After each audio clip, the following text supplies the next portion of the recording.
Point at AFR.net.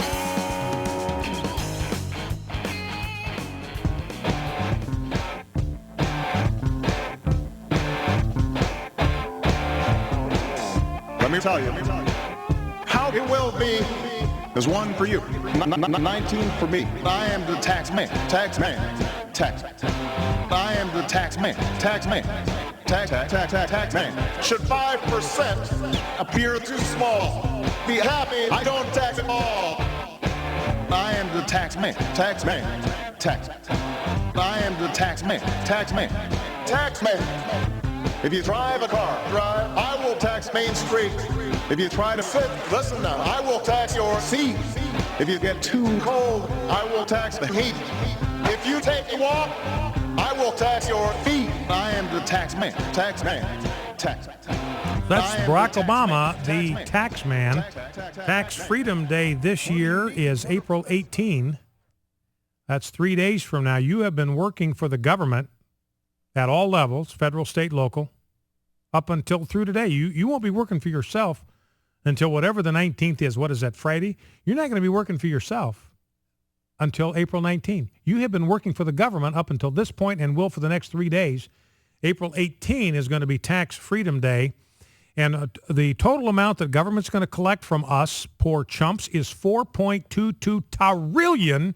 That's how much is going to be collected in taxes by government at all levels. $2.76 trillion in federal taxes. That's an all-time record. That beats the record that was set by the Bush tax cuts back in 2007.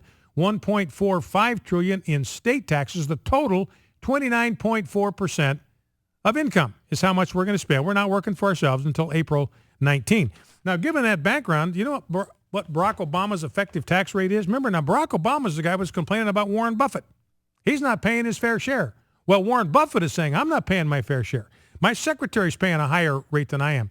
And Buffett was paying about 17.4%. Barack Obama's tax rate, 18.4%. Talk about somebody not paying his fair share. You know, I tweeted this out. His tax rate's 18.4%. We just talked about the fact that Americans are shelling out 29.4% of our income to government at all levels. Our president, his federal tax burden, 18.4%. We're paying 10% higher than that for our total tax burden. So who's the one that's not paying his fair share? I give you Barack Hussein Obama. He's the guy that's not paying his fair share. So where is Warren Buffett when you really need him? I had somebody, when I sent that out, they sent a tweet reply. Well, that's why he's trying to reform the tax code, so he has to pay his fair share. And I said, there's nothing stopping him from paying his fair share right now. If he doesn't think he's paying enough in taxes, there's a form right on the IRS website, right on the Treasury Department website. You can go right there. You don't think you're paying enough in taxes? You can write a check to the IRS today to pay your fair share, and all Americans ought to encourage Barack Obama to do exactly that very thing. Now, I want to get back to this Kermit Gosnell thing. I want to begin. Now, this is a guy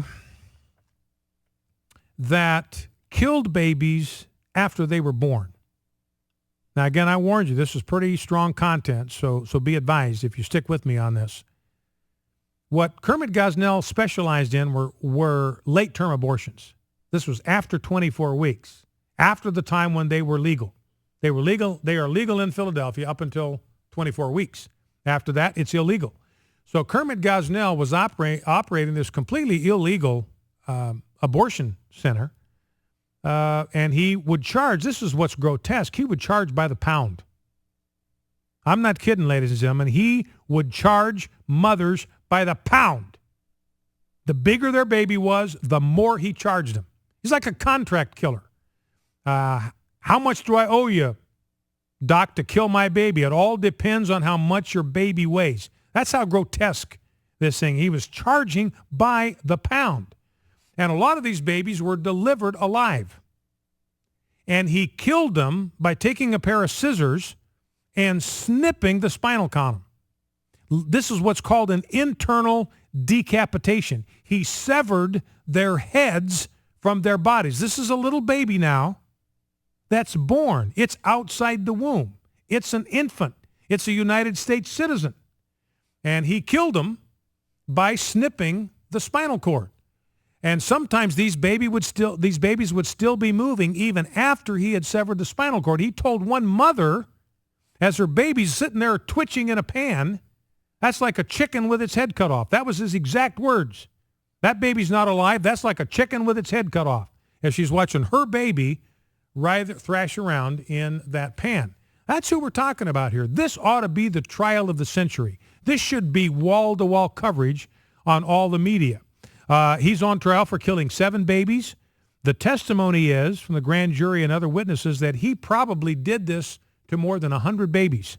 Remember, we played that testimony from that emergency physician in Florida saying that the estimates are that 1,200 babies a year survive abortions. They're born alive after the abortionist tries to kill them. This is not as uncommon as you might think. So there are probably 100 babies that Kermit Gosnell killed by internally decapitating them. And you'd think, man, this is a Hitler story. This is Auschwitz. This is Bergen-Belsen.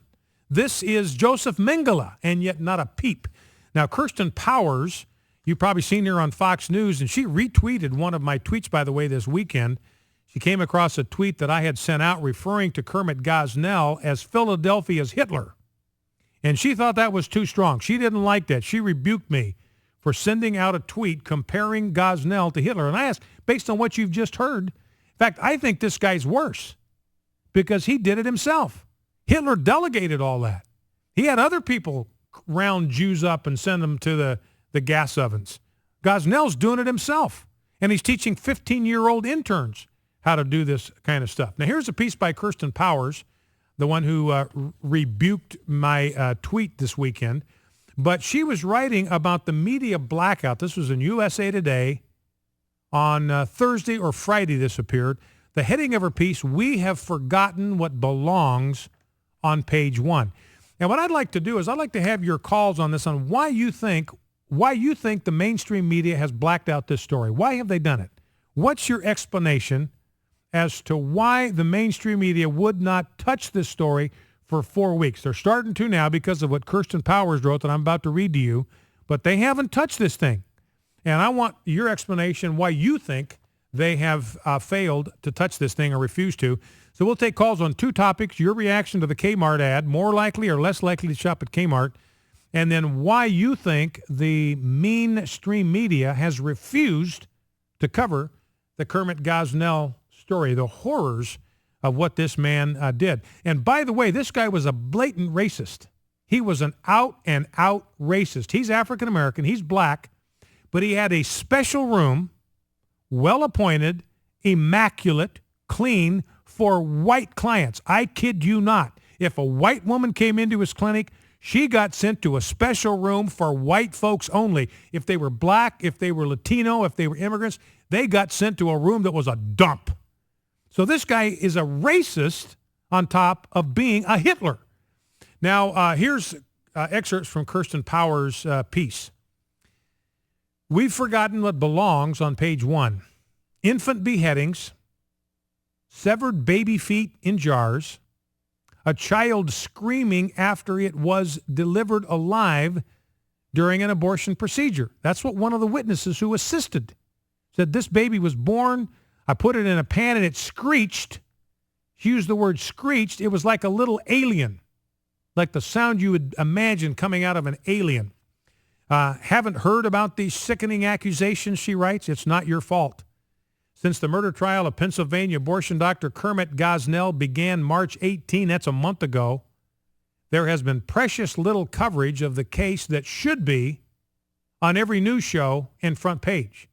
The revolting revelations of Gosnell's former staff, who have been testifying to what they witnessed and did during late-term abortion, should shock anyone with a heart. Again, this is Kirsten Powers, a Democrat, writing this, pro-abortion. NBC 10 Philadelphia reported that Stephen Massoff, a former Gosnell worker, described how he snipped the spinal cords of babies, calling it literally a beheading. It is separating the brain from the body. One former worker, Adrienne Moten, testified that Gosnell taught her his snipping technique to use on infants born alive. Massoff, who, like other witnesses, has himself pleaded guilty to serious crimes, testified, quote, it would rain fetuses, talking about the abortion clinic, fetuses and blood all over the place, end quote. Now, here is the headline. The Associated Press put on a story about his testimony that he saw 100 babies born and then snipped. That's where it comes from. He witnessed 100 babies being killed in this gruesome decapitation, internal decapitation method. Here is the headline the Associated Press put on. It didn't say anything about 100 babies being decapitated. Here's the AP headline. Staffer describes chaos at Pennsylvania abortion clinic. Kirsten Powers goes on. Chaos isn't really the story here. Butchering babies that were already born and were older than the state's 24-week limit for abortions is the story. There is a reason the late Democratic Senator Daniel Patrick Moynihan called this procedure infanticide.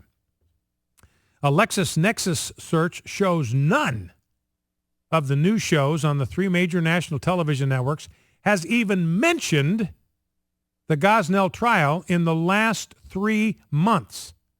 The Washington Post has not published original reporting on this during the trial, and the New York Times saw fit to run one original story on page A17. That's the 17th page of the first section. On the trial's first day, they've been silent ever since, despite headline-worthy testimony. As I mentioned, I just saw coming across the street that they finally appointed a reporter to this story. Kirsten Powers goes on, let me state the obvious. This should be front page news. And she compares it. Remember when Rush Limbaugh talked about Sandra Fluke? I mean, weeks on end of stories about that. Yet, accusations of babies having their heads severed, a major human rights story if there ever was one, doesn't make the cut. You don't have to oppose abortion rights to find late-term abortion abhorrent or to find the Gosnell trial eminently newsworthy. This is not about being pro-choice or pro-life. It's about basic human rights. The deafening silence of too much of the media, once a force for justice in America, is a disgrace. Focal Point, AFR Talk, back in 2 minutes. Since I'm a veteran, I get my medical coverage through